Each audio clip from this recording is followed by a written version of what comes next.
और बड़ी खबर इस वक्त सामने आ रही है। एनसीबी दफ्तर में आग लगने की खबर सामने आ रही है। दरअसल आपको बता दें, रिया के केस पर लगातार सुशांत मामले में जांच हो रही है। मुंबई की एक्सचेंज बिल्डिंग में दरअसल ये आग लगी है।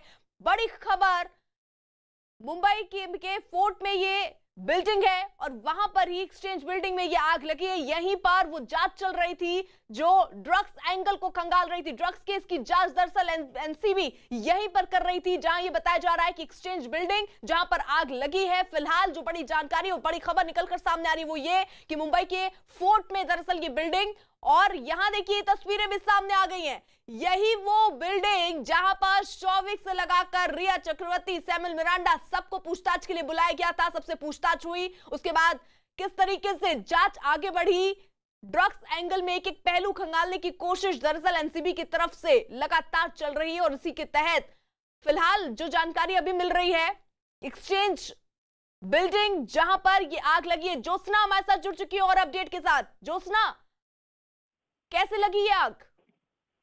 आप देख सकते हैं कि एनसीबी दफ्तर है इसी बिल्डिंग में, वहां पर आग लगी है। अभी तक किसी के हताहत होने की खबर नहीं आई है, लेकिन आग किस वजह से लगी इसकी ये भी जानकारी अभी तक नहीं मिल पाई है। दमकल विभाग के अधिकारी वहां पर तुरंत पहुंचे और उन्होंने आग पर काबू पाने की पूरी कोशिश करे। हालांकि आग पर हम कह सकते हैं कि काबू पा लिया है, लेकिन आग कैसे लगी ये स्पष्ट होना बहुत जरूरी है, क्योंकि यहाँ पर हम देख सकते हैं कि रिया चक्रवर्ती की जो जांच है वो भी यहीं पर हुई थी और इसी दफ्तर में एसईटी के सभी अधिकारी भी इसी दफ्तर में बैठते हैं। तो ये जानना बहुत जरूरी है कि आखिरकार ये आग लगी कैसे। लेकिन एक अच्छी बात है कि अभी तक किसी के हताहत होने की कोई खबर नहीं है। अर्पिता, यानी ज्योत्सना, आप जो जानकारी दे रही हैं कि अभी किस वजह से लगी आग ये अभी साफ नहीं हो पाया, लेकिन आग पर कंट्रोल कर लिया गया, काबू पा लिया गया है। जी बिल्कुल, आग पर अभी कंट्रोल कर लिया गया है, क्योंकि वो पोर्ट इलाके में इमारत है और वहाँ पे रास्ते बड़े बड़े हैं। तो दमकल विभाग की जो गाड़ी है वो तुरंत पहुंच पाई और आग पर पूरा कंट्रोल हो पाया है। तो लेकिन अभी भी कूलिंग का काम जो है वो वहाँ पर जारी है। ज्योत्सना, यहाँ जहां पर एनसीबी का दफ्तर है जिस फ्लोर पर, क्या वहां पर आग लगी है? जी बिल्कुल, उसी इमारत में आग लगी है जहाँ पर ईडी का दफ्तर है, जहाँ रिया चक्रवर्ती की पूछताछ जहाँ पर हुई थी वहां पर उसी इमारत में आग लगी है। तो अभी आग में क्या नुकसान हुआ है और क्या कहाँ तक आग पहुंची है ये अभी कहना बहुत मुश्किल है, क्योंकि अभी जस्ट थोड़ी देर पहले आग लगी है और अभी वहां पर कूलिंग का काम चल रहा है। तो आग कहाँ तक फैली थी, कितने सामान का नुकसान किया, ये अभी स्पष्ट रूप से कहना बहुत मुश्किल हो जाएगा। ज्योत्सना, आप नजर बनाए रखिए। वहीं मुंबई के फोर्ट इलाके में एक्सचेंज बिल्डिंग जो है दरअसल उसमें ये आग लगी है। बड़ी खबर मिल रही है। एलएसी पर तनाव के बीच इस वक्त की एक और बड़ी खबर आ रही है। भारत और चीन के बीच दरअसल पिछले करीब 3 घंटे से बातचीत चल रही है। दोनों देशों के बीच अब तक सैन्य कमांडर स्तर की 5 बार बैठक हो चुकी है, जिसमें 4 बैठक बेनतीजा रही हैं।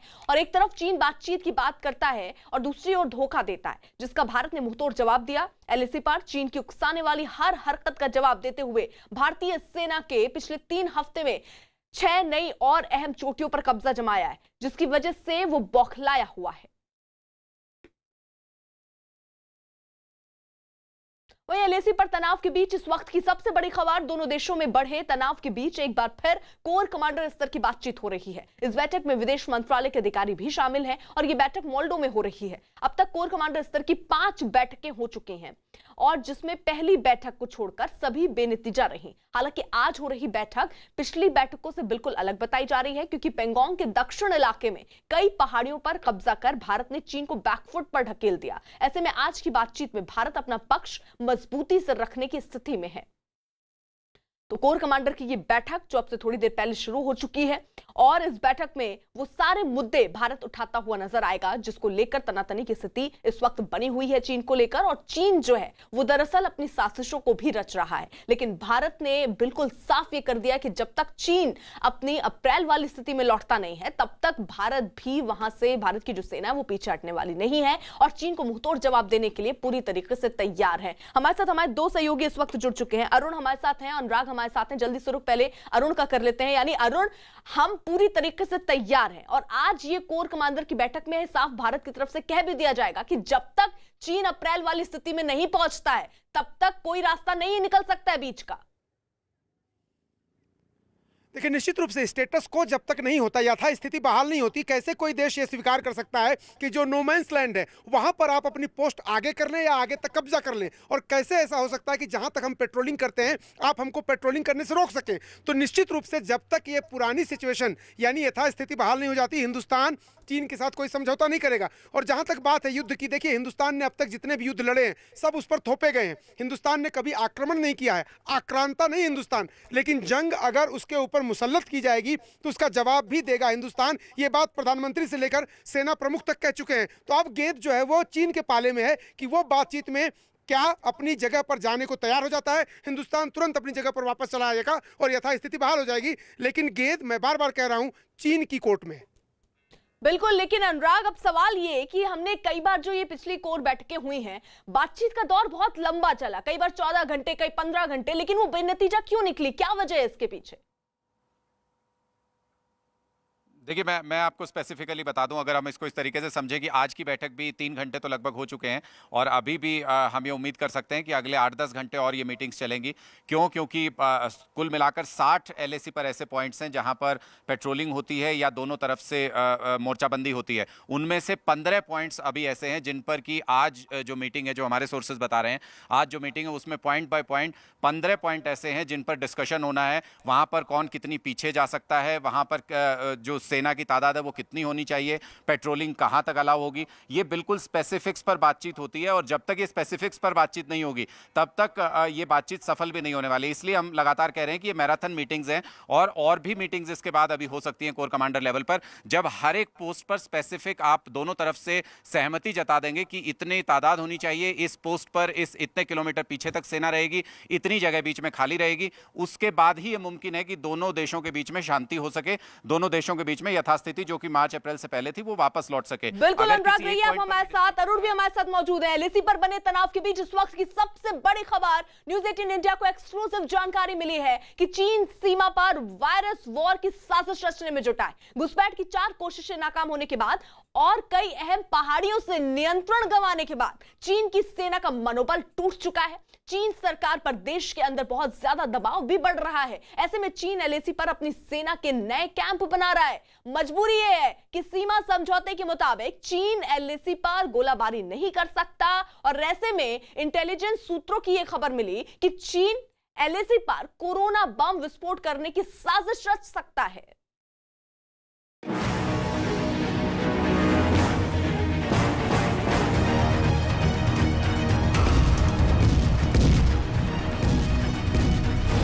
न्यूज 18 इंडिया को चीन की चाल के बारे में एक्सक्लूसिव जानकारी मिली है।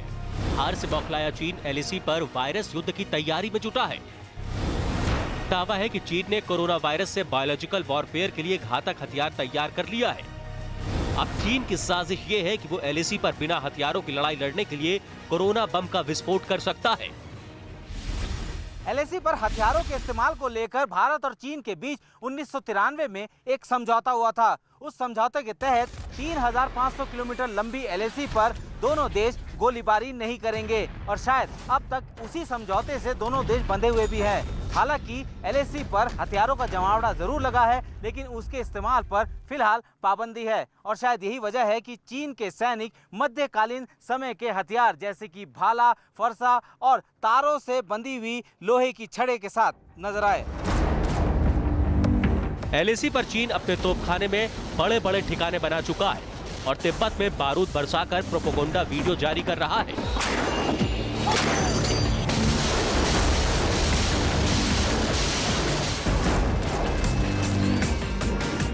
लेकिन 1993 के समझौते से बंधे चीन के सैनिक बिना हथियारों के जंग में भारत से 4 बार मात खा चुके हैं।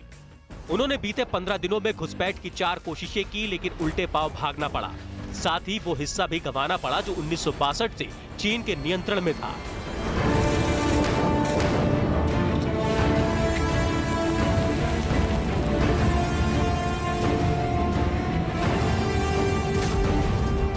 ये जश्न चीन के सैनिकों की उसी हार का है जब भारतीय सेना के SFF के जवानों ने चीन के सैनिकों को ब्लैक टॉप से उठाकर घाटी में पटक दिया था। उसी दिन से चीन लगातार हथियारों की नुमाइश के प्रोपेगेंडा वीडियो जारी कर रहा है।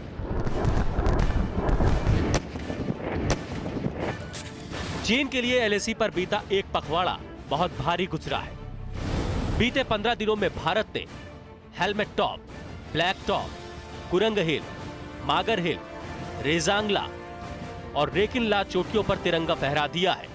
ये सारी चोटियां वो हैं जहां 1962 की लड़ाई में भारत चीन के बीच जोरदार जंग हुई थी। इन चोटियों के साथ साथ भारतीय सेना ने फिंगर 4 की चोटियों को भी अपने कब्जे में ले लिया है। इसीलिए चीन बातचीत की मेज पर आया है, लेकिन बातचीत भी सिर्फ चीन का दिखावा ही है। रूस के मास्को शहर में हुई बातचीत में चीन एलएसी के विवादित हिस्से से सैनिक हटाने के लिए राजी हो गया है। दोनों देशों के विदेश मंत्रियों की बैठक में तनाव घटाने पर सहमति बनी, लेकिन अगले ही दिन चीन मॉस्को में किए गए वादे से मुकर गया। खुफिया सूत्रों से मिली जानकारी के मुताबिक चीन ने एलएसी पर नए सैन्य ठिकाने बना लिए हैं।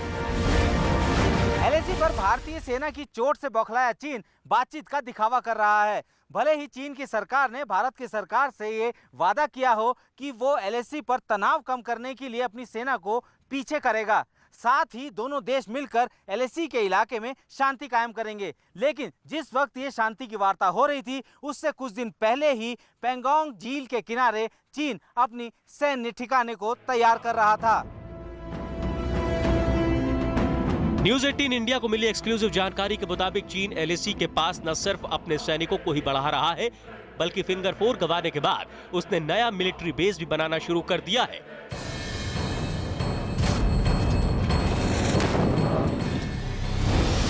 हम आपको दिखा रहे हैं कि कहां पेंगोंग झील के नॉर्थ बैंक के पास चीन की सेना ने अपने बेस बनाए हैं। पेंगोंग झील का नॉर्थ बैंक 8 फिंगर में बटा है और इन फिंगर्स पर दोनों देश दावा कर रहे हैं। एलएसी के फिंगर 8 पर भारत का दावा है, लेकिन चीन ने एलएसी के हालात में बदलाव करते हुए फिंगर 5 पर अपना डेरा डाला है। इसके अलावा चीन ने फिंगर 5 और 6 पर भी सैनिकों का जमावड़ा लगा दिया है। 2 महीने पहले भारतीय खुफिया एजेंसियों ने फिंगर 5 के पास चीन की क्रेन, ट्रक और निर्माण में इस्तेमाल होने वाली मशीनों को देखा था। भारतीय एजेंसियों को चीनी सेना के बैरक और दफ्तर बनाने की जानकारी मिली थी। इतना ही नहीं, फिंगर 5 के पास चीन ने टैंक और बोट भी तैनात किए हैं। फिंगर 8 के पास भी चीनी सेना के सैनिकों का जमावड़ा लगा हुआ है। खास बात यह है कि पिछले साल तक यहां पर ऐसा कुछ भी नहीं था। एलएसी पर हुआ बदलाव जाहिर करता है कि चीन दोगला रवैया अपनाते हुए लगातार नियमों का उल्लंघन कर रहा है। चीन की इस हरकत के बाद भारतीय सेना ने चीन के ठिकानों की अनदेखी करते हुए कई जगह कब्जा जमाया है। अब भारत ने साफ कर दिया है कि चीन पीछे हटे या फिर इसका खामियाजा भुगतने के लिए तैयार रहे। बिना हथियारों की जंग में तो चीन हार चुका है, इसीलिए चीन अब बायोलॉजिकल वेपन से जंग लड़ने की चाल चल सकता है।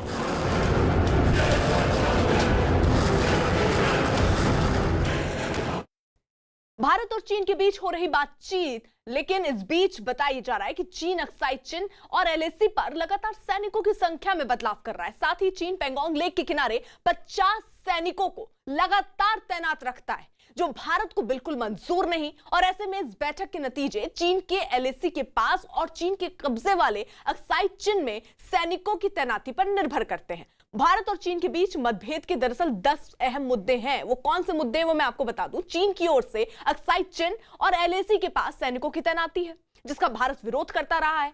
चीन पेंगोंग लेक पर 50 सैनिकों की लगातार तैनाती चाहता है, जो भारत को मंजूर नहीं है। चीनी सेना का बेस कैंप में लौटने से दरअसल इनकार है, जबकि भारतीय सेना बातचीत के बाद अगर चीन अपनी स्थिति को मेंटेन करता है तो लौटने को तैयार है। चीन एलएसी पर हथियार कुछ इलाकों को छोड़ने से इनकार कर रहा है। चीन की सेना की सर्दी के मौसम का फायदा उठाने की कोशिश है।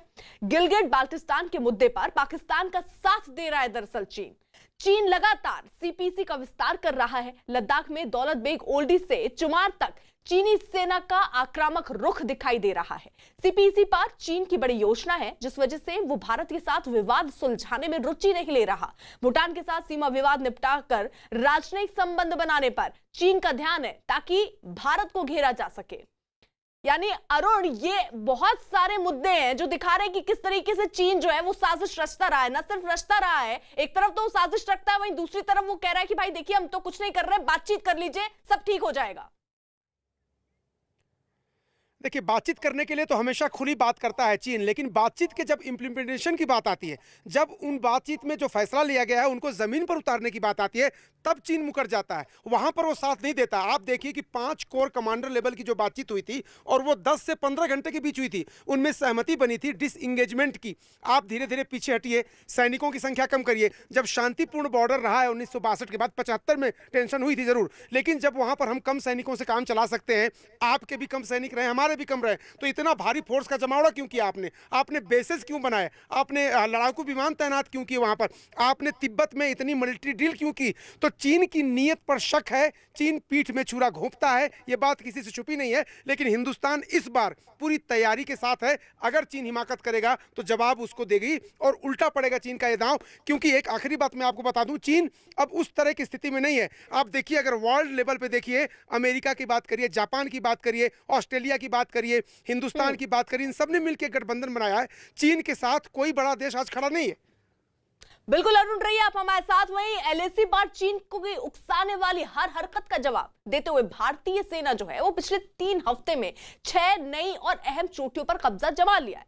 पेंगोंग के दक्षिण इलाके में कई पहाड़ियों पर कब्जा कर भारत ने चीन को बैकफुट पर ढकेल दिया है। बीते 3 हफ्ते में भारतीय सेना ने एलएसी के पास 6 नई चोटियों पर कब्जा किया है। 29-30 अगस्त की रात को भारतीय सेना ने पेंगोंग के दक्षिण इलाके में कई अहम पहाड़ियों पर कब्जा किया, जिनमें गुरुंग हिल, मगर हिल, रेजांगला, रखीनला और मुखपारी की चोटियां शामिल हैं। चीन की बढ़ती हरकत को देखते हुए भारतीय सेना ने पेंगोंग के फिंगर 4 की पहाड़ियों पर चीन की पोस्ट से ऊपर अपनी पोस्ट तैयार की है, जिसके बाद चीन के हर कदम पर नजर रखना आसान हो गया है। अनुराग, यानी अब भारत जो है वो स्ट्रॉन्ग पोजीशन पर है और इसीलिए बातचीत के लिए चीन भी कह रहा है कि चलिए बातचीत कर लीजिए और सुलह की कोशिश में है।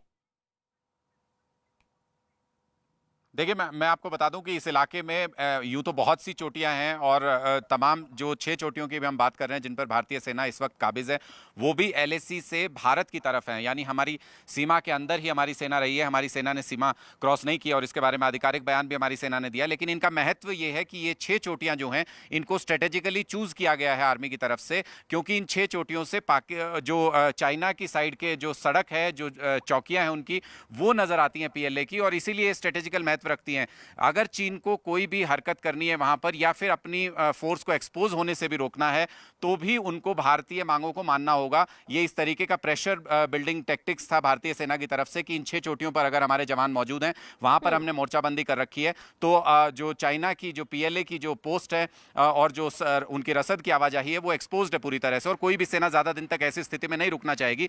इसीलिए इस वक्त पीएलए पर दबाव है कि जो कोर कमांडर लेवल की बातचीत हो रही है उसमें जो भारत लगातार अपनी मांग रख रहा है डिसएंगेजमेंट की, जो पुरानी स्थिति है उसमें वापस लौटने की, उन सब मांगों पर अब सीरियसली चाइना विचार करे। ये उसके ऊपर लगातार प्रेशर बना हुआ है और इसी का एडवांटेज होगा। ये छठी मीटिंग आप हमारे साथ, अरुण भी हमारे साथ है। चीन से जुड़ी ग्राउंड रिपोर्ट सामने आ रही है जिसमें कहा जा रहा है कि ब्लैक टॉप जैसी ऊंची चोटियों पर भारतीय सैनिकों का कब्जा जमाने के बाद चीन की सेना में खौफ फैल चुका है। चीन के कई एक्सपर्ट ने अपने नेताओं को समझाना शुरू किया कि लद्दाख में भारत से पंगा लेना बहुत महंगा पड़ सकता है। यहां तक कहा जा रहा है कि भारतीय सैनिक ऊंची पहाड़ियों पर इतनी मजबूत स्थिति में है कि वहां पर तैनात एक सैनिक भी चीन के नौजवानों पर भारी पड़ सकता है।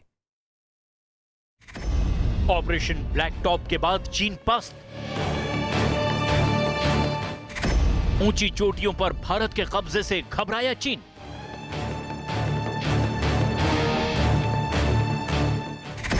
एलएसी पर 30वीं मंजिल पर भारतीय फौज, चीन के 9 सैनिकों पर भारी एक भारतीय जवान।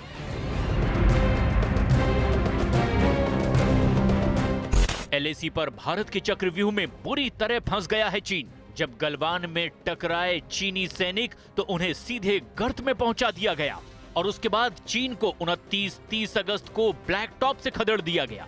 उसके बाद 31 अगस्त को हेलमेट टॉप से भी भगा दिए गए चीनी सैनिक। भारतीय सेना लद्दाख में एलएसी पर ऐसी मजबूत पोजीशन में पहुंच चुकी है कि उस पर चीनी सैनिक किसी भी तरह से हमला नहीं कर सकते। चीन को भी मालूम है कि भारत के साथ पहाड़ की लड़ाई में वो कहीं टिक नहीं सकता। आज के दिन भारतीय सैनिकों की जो स्थिति है वो चीन के सैनिकों के मुकाबले 30वीं मंजिल जितनी ऊंचाई पर मौजूद हैं। यानी भारत के एक जवान का मुकाबला करने के लिए चीनी सैनिकों को अपने 9 सिपाही भेजने पड़ेंगे और शायद ऐसी गलती चीन भूलकर भी नहीं करेगा। मोदी के भारत से डरा शी जिनपिंग का चीन। 2020 वाले भारत के तेवर देख बौखलाया चीन। राशन, साजो सामान, गोला बारूद सब तैयार।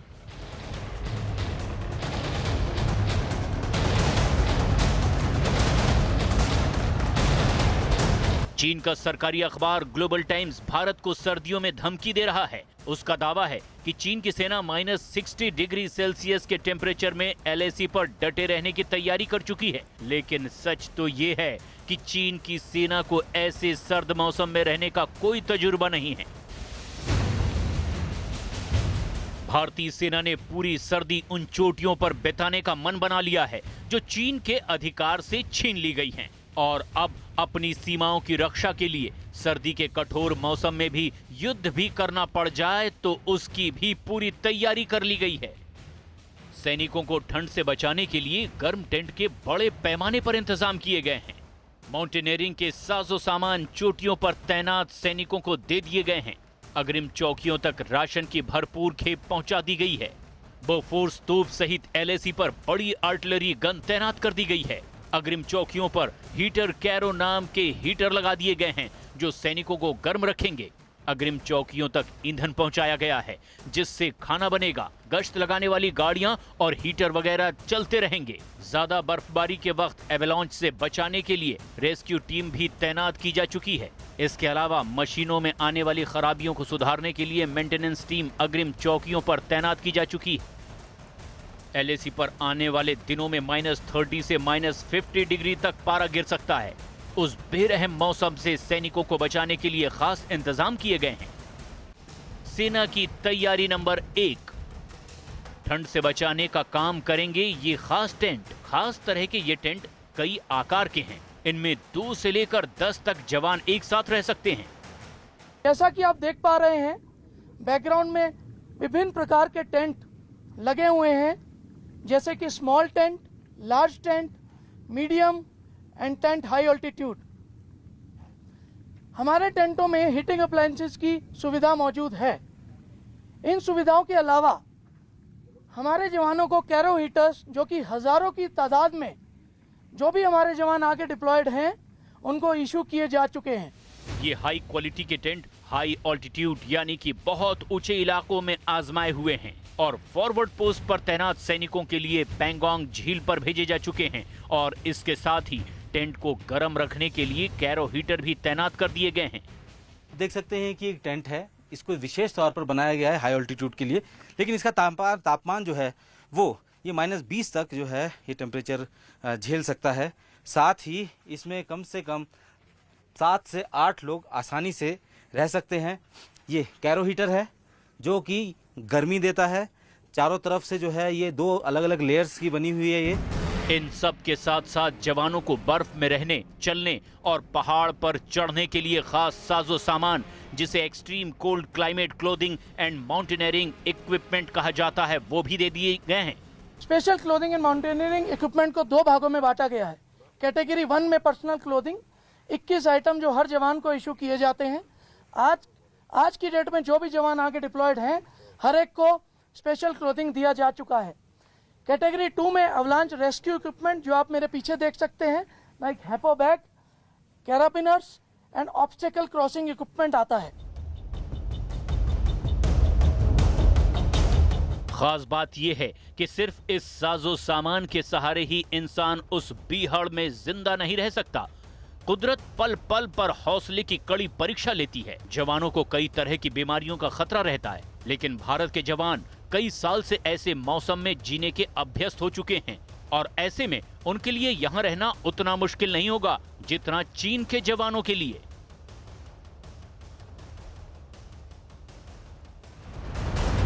आर्मी एविएशन के ये हेलीकॉप्टर हर उस चुनौतीपूर्ण स्थिति में अपने आप को साबित करते हैं कि ये जो है बेहतर पायलट हैं, क्योंकि ये एक ऐसा एयरक्राफ्ट है जो कि कहीं भी आसानी से उतारा जा सकता है। साथ ही कैजुअलिटी इवैक्यूएशन, यानी कि अगर कोई घायल हो जाता है और उनको लेके आना होता है उस सब जगह से, तो इन्हीं हेलीकॉप्टर के जरिए लाया जाता है। लॉजिस्टिक्स से लेकर हथियारों तक, राशन से लेकर सैनिकों को बचाने तक सारी तैयारियां मुकम्मल हो चुकी हैं। ऐसे हालात के हिसाब से नेटफ्लिक्स की मशहूर सीरीज गेम ऑफ थ्रोन्स में एक डायलॉग जो शी जिनपिंग और उनकी सेना पर सटीक बैठता है, उसमें कहा गया है कि winter is coming and mister Jon Snow you know nothing, यानी भारतीय सेना जानती है कि सर्दियों के साथ कौन सी आफत आने वाली है, लेकिन चीन को भनक तक नहीं है।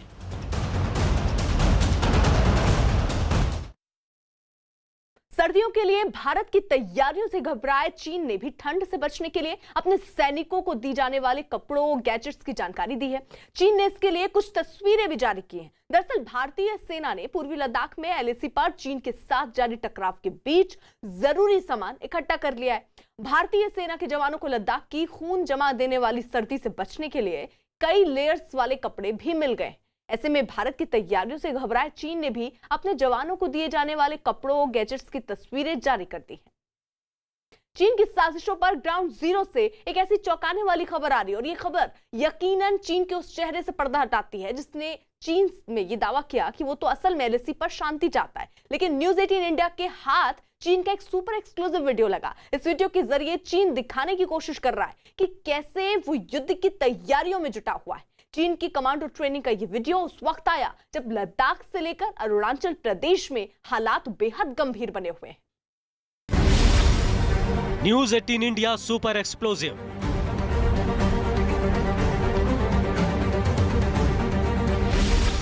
चीन के कागजी शेरों का शक्ति प्रदर्शन।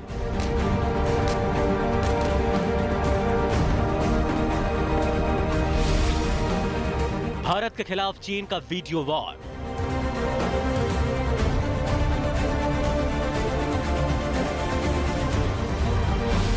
कमांडो ट्रेनिंग का एक्सक्लूसिव वीडियो।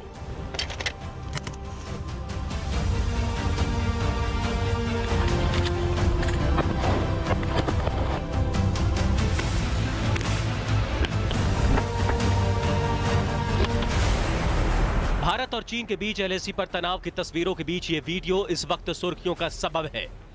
न्यूज 18 इंडिया के पास चीन से आया ये वो सनसनीखेज वीडियो है जिसने भारत के खिलाफ चीन की मंशाओं को एक बार फिर सामने ला दिया है। इस वीडियो में हथियारों से लैस चीनी सैनिक वॉर प्रैक्टिस में जुटे दिखाई दे रहे हैं।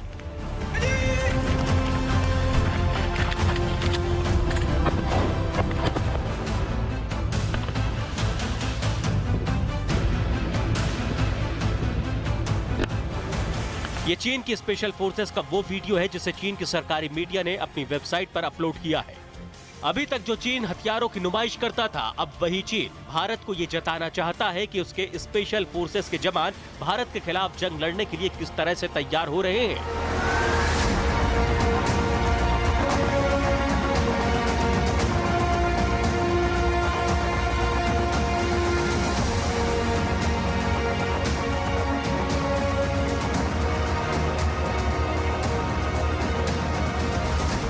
2 मिनट 26 सेकंड के इस वीडियो में चीन के कमांडो कभी भारी बारिश में ट्रेनिंग करते दिखाई दे रहे हैं तो कभी दुश्मन पर निशाना साधने की प्रैक्टिस करते दिखाई दे रहे हैं।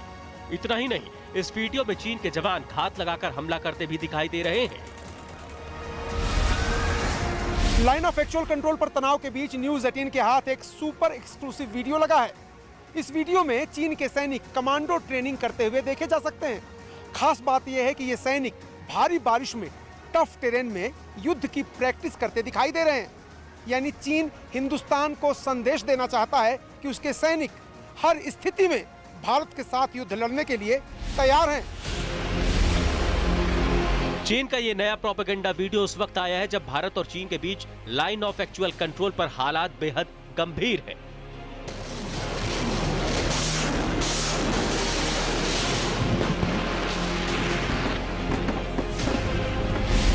शायद चीन ये भूल गया कि जिस हाल्टीट्यूड के इलाके में चीनी सैनिकों को भी लड़ाई लड़नी है वहां पर तो बारिश ही नहीं होती है,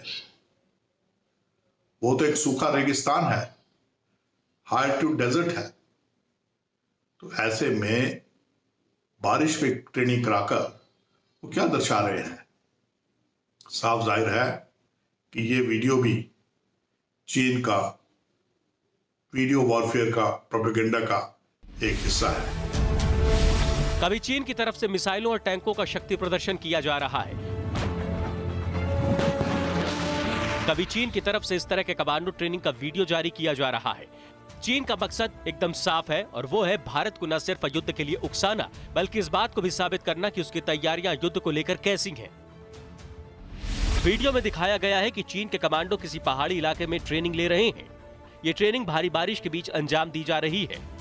वीडियो में चीन के कमांडो अपने साथी का रेस्क्यू कर रहे हैं। इस वीडियो में चीन के कमांडो घात लगाकर हमला करने की ट्रेनिंग ले रहे हैं। इतना ही नहीं, इस वीडियो में ये कमांडो निशाना लगाने की ट्रेनिंग भी ले रहे हैं। चाइना की PLA है, उसका एक बहुत बड़ा ये है वॉर फाइटिंग का एक तरीका है कि इस तरह के वीडियो जारी करके अपने जो एडवर्सरी है उसको ये दिखाना कि PLA है, एक बहुत सशक्त आर्म फोर्सेस है, एक प्रोफेशनल आर्मी है, जबकि ये चीज़ें एक प्रोपेगेंडा की तरह वो दिखाते हैं और सोचते हैं कि शायद वो दहशत पैदा कर दें और अपनी कैपेबिलिटी एंड कैपेसिटी के बारे में लोगों को बताएं। तो इन वीडियो से प्रोफेशनल आर्मी, खास करके भारतीय सेनाओं का ये एक मखौल के तरह देखा जाता है। उनकी जो वीकनेसेस हैं, स्ट्रेंथ के अलावा वीकनेसेस सामने आती हैं, क्योंकि ये वेपन ट्रेनिंग इस तरह से होती नहीं। दरअसल चीन की फौज को दुनिया में कागजी शेरों के तौर पर जाना जाता है, यानी जो आंकड़े में तो बहुत है, लेकिन जब बात शक्ति प्रदर्शन की आती है तो चीन के जवानों को मुंह की खानी पड़ती है। लद्दाख की गलवान घाटी में भारतीय सेना के हाथों पिटने के बाद 29-30 अगस्त की रात पेंगोंग झील के दक्षिणी किनारे पर चीन को करारा जवाब दिया गया।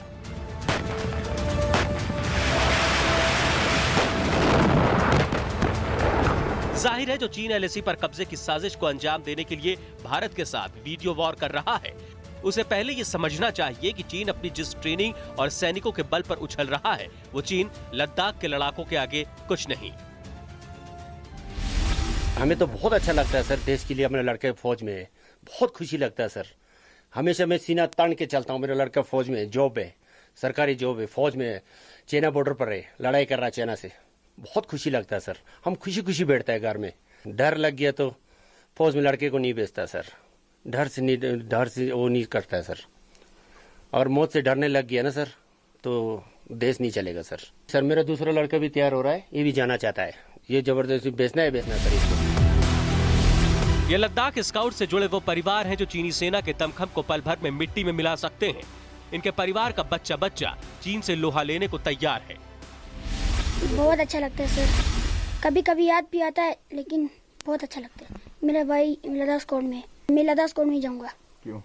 क्योंकि मुझे देश का नाम रोशन करना है। दरअसल ऊंचाई वाले इलाकों में चीन की सेना के पास न सिर्फ अनुभव की कमी है बल्कि चीन की सेना को उस ठंड का सामना करने की आदत भी नहीं है जिस ठंड का सामना भारतीय सेना सियाचिन में बीते कई सालों से कर रही है।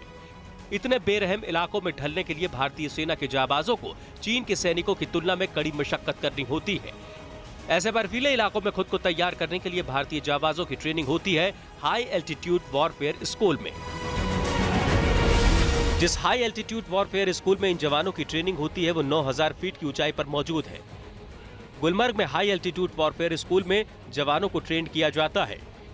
-20 डिग्री सेल्सियस तापमान में जवानों को ट्रेन किया जाता है। जनवरी से अप्रैल तक चलने वाली ट्रेनिंग को विंटर वॉरफेयर ट्रेनिंग कहते हैं। मई से अक्टूबर तक चलने वाली ट्रेनिंग को माउंटेन वॉरफेयर ट्रेनिंग कहा जाता है। इस ट्रेनिंग को सोनमर्ग में पूरा किया जाता है। सोनमर्ग में रॉक क्लाइंबिंग से जुड़ी ट्रेनिंग दी जाती है। इस दौरान भारतीय सेना के जवानों को बर्फ में जंग के तरीकों और बर्फीले तूफान से मुकाबला करने के तरीकों को सिखाया जाता है। इतना ही नहीं, हर चुनौती का सामना करते हुए इन जवानों को यह भी सिखाया जाता है कि कैसे मुश्किल हालात में फंसे किसी साथी को सुरक्षित रेस्क्यू करना है। और भारतीय सेना की यही तैयारी वीडियो वॉर का दिखावा करने वाले चीन पर बहुत भारी पड़ने वाली है।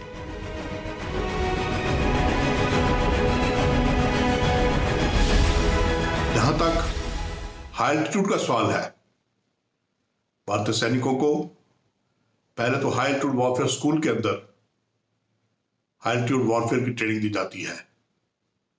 यूनिट्स को कोर बैटल स्कूल्स और डिप बैटल स्कूल्स में इंडक्शन होने से पहले या उस इलाके में जाने से पहले एल्टीट्यूड वॉरफेयर की ट्रेनिंग दी जाती है। उसके बाद ऑन जॉब ट्रेनिंग बहुत जरूरी है। भारतीय सैनिक ऐसी टेरेन्स में रहते हैं, ऑपरेट करते हैं और वहां पर रहते रहते भी काफी सिखलाई हासिल करते हैं। दरअसल भारत के हाथों लगातार पिटने के बाद न सिर्फ शी जिनपिंग की चीन में किरकिरी हो रही है, बल्कि शी जिनपिंग का अपनी सेना पर से भरोसा भी उठ गया है। यही वजह है कि चीन की सेना जंग से पहले मनोवैज्ञानिक बढ़त हासिल करने के लिए न सिर्फ रोजाना वीडियो प्रोपेगेंडा फैला रही है, बल्कि युद्ध की तैयारियों का झांसा भी दे रही है। लेकिन सेना को अपनी संतानों से ऊपर मानने वालों का हौसला इस बार चीन पर भारी पड़ रहा है। बहुत सामान्य, बहुत प्यार है जी इनसे, मतलब इनसे ज्यादा तो अपने मतलब बाल बच्चे से ज्यादा हमको सहने को मानते हैं जी। हमारे तरफ से ये हो सकता है कि हम अपने मतलब रोटी छोटे छोटे ये खराब नहीं होता है, कहीं दिनों से मतलब महीने तक चलता है, अपने घरों में बनता है, बाजार से खरीद कर नहीं लाता है, अपने घरों में बना बना के लाया है जी। जाहिर है जो चीन छद्म युद्ध के जरिए लड़ाई जीतना चाहता है, उसे ये समझना होगा कि वो अब जिस भारत के साथ मुकाबला कर रहा है वो ना तो 1962 वाला भारत है और भारतीय सेना के पास किसी संसाधन की कोई कमी नहीं है।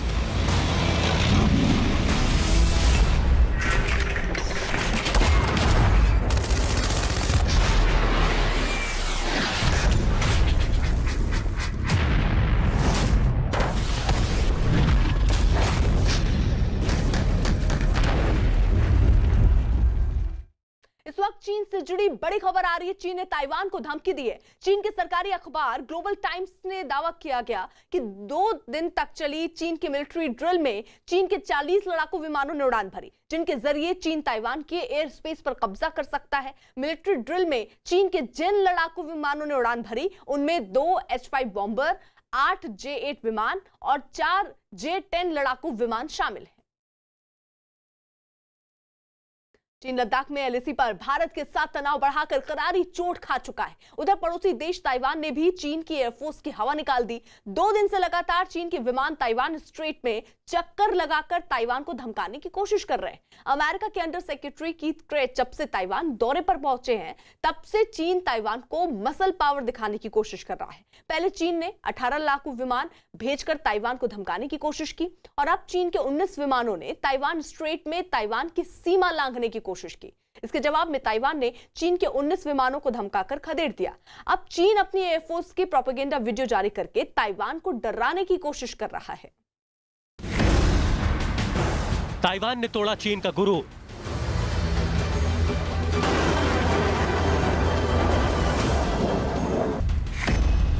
जान बचाकर भागे चीन के पायलट।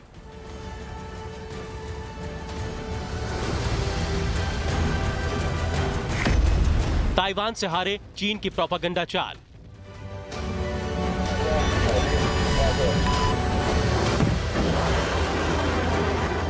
चीन की छल कपट नीति को दुनिया लंबे समय से नजरअंदाज करती रही है और उसी का फायदा उठाकर चीन अपने सीमा से सटे बहुत से इलाकों पर धीरे धीरे अपना कब्जा करता रहा है। लेकिन दुनिया का नजरिया जब से चीन के लिए बदला है, उस पर शिकंजा कसता जा रहा है।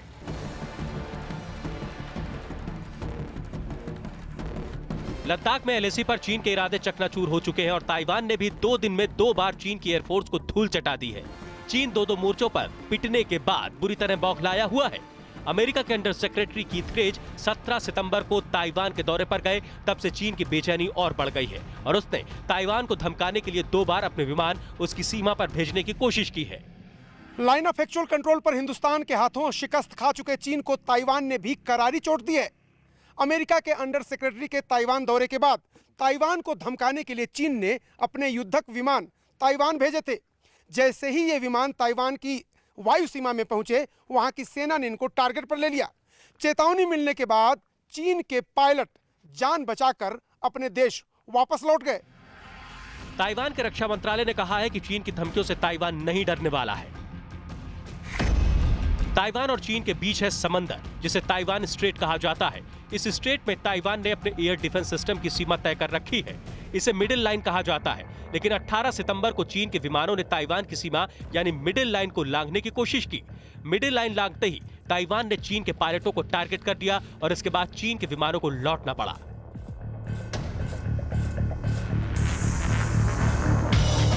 18 और 19 सितंबर यानी लगातार 2 दिन से चीन की एयरफोर्स ताइवान को धमकाने की कोशिश कर रही है।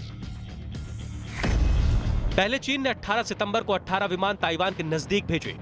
उसके अगले दिन यानी 19 सितंबर को चीन के 19 विमान ताइवान को धमकाने पहुंचे। चीन ने 12 J-16 विमान, 2 J-10 लड़ाकू विमान, 2 J-11 बॉम्बर, 2 H-6 बॉम्बर और एक Y-8 एंटी सबमरीन विमान ताइवान को धमकाने की नीयत से भेजा।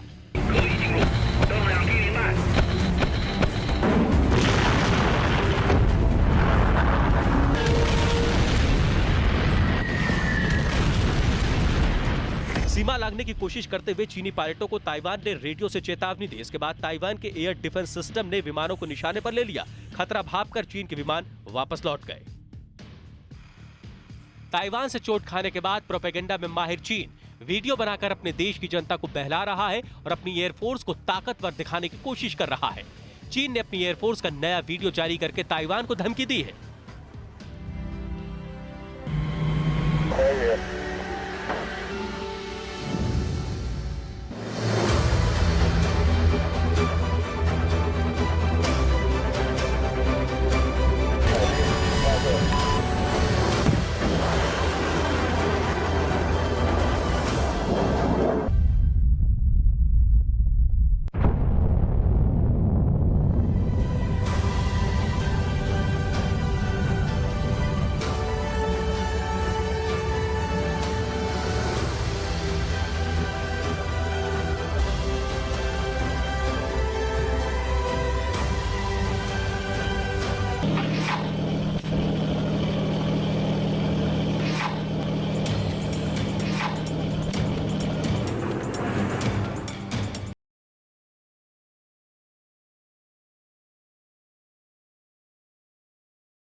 इस वीडियो में चीनी एयरफोर्स का J-20 विमान एक ऑपरेशन के लिए तैयार किया जा रहा है।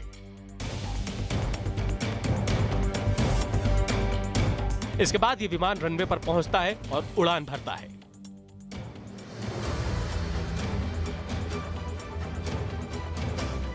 चीन की सेना के पायलटों को विमान उड़ाते हुए दिखाया जाता है। इसके बाद चीन का विमान एक टारगेट पर बम गिरा देता है।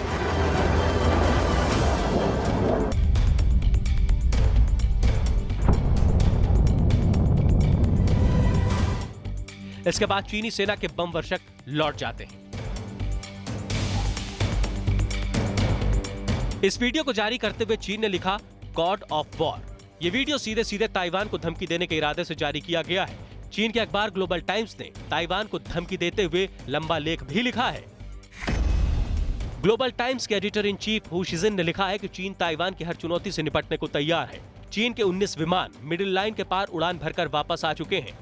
शिजिन ने साफ साफ लिखा है कि यह कोई एक्सरसाइज नहीं है, बल्कि ये ताइवान पर चीन की जीत की रिहर्सल है। चीन सिर्फ एक्सरसाइज के वीडियो जारी करके ही धमकी नहीं दे रहा, बल्कि वो समंदर में लड़ाकू नावों के वीडियो बनाकर भी ताइवान को धमका रहा है।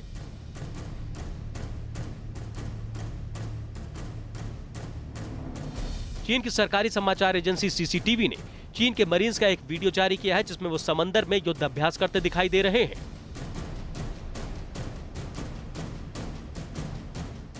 इस वीडियो में चीन ने टोही विमानों और रडार को भी दिखाया है। इस वीडियो में चीन ने दिखाया है कि उसके एम्फीबियस बोट से किस तरह टोही ड्रोन उड़ाए जा रहे हैं। इसके साथ ही चीन ने वीडियो में लंबी चौड़ी वॉर एक्सरसाइज भी दिखाई है। चीन पूरी दुनिया में घिर चुका है और उसके साथ कोई नहीं खड़ा है। ऐसे में चीन अपनी ताकत का मुजाहिरा करके और दूसरे देशों को धमकाने के लिए प्रोपेगेंडा मशीनरी का इस्तेमाल कर रहा है। लेकिन उसकी हालत ये हो चुकी है कि ताइवान जैसे देश भी उसे 2 दिन में 2 बार खदेड़ कर भगा चुके हैं।